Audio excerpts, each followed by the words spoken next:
একটি বিষয় আছে, প্রধান উপদেষ্টা একটি কথা বলেছেন, যদি সম্ভব হয় সেক্ষেত্রে নির্বাচন হতে পারে ফেব্রুয়ারির প্রথম দিকে।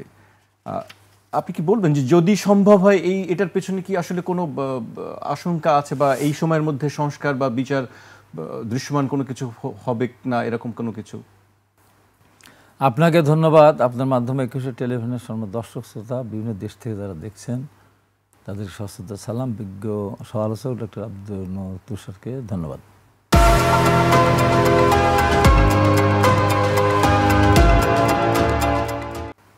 শুভেচ্ছা।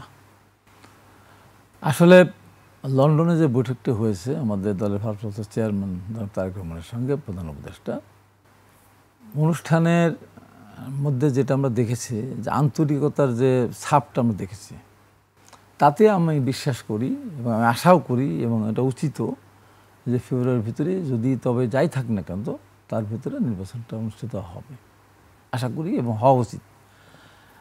যদি তবে উনি বলেছেন কিছু সংস্কার, কিছু বিচার, এই সমস্ত নিয়ে কোনো ধরনের যদি সংকট সৃষ্টি না হয়, এই ক্ষেত্রে উনি এটা বলেছেন।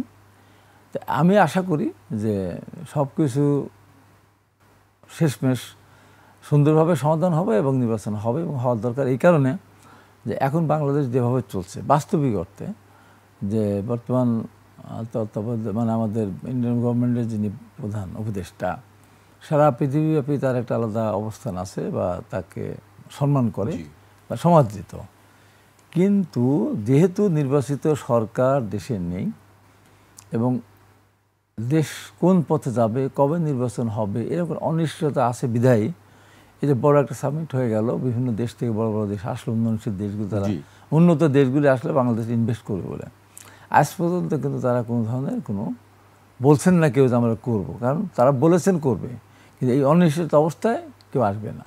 তো সেই জন্য বলি, দেশকে বাঁচাতে হলে, দেশের অর্থনীতিকে বাঁচাতে হলে, দেশের জিডিপি বাড়াতে হলে অবশ্যই একটা নির্বাচন হতে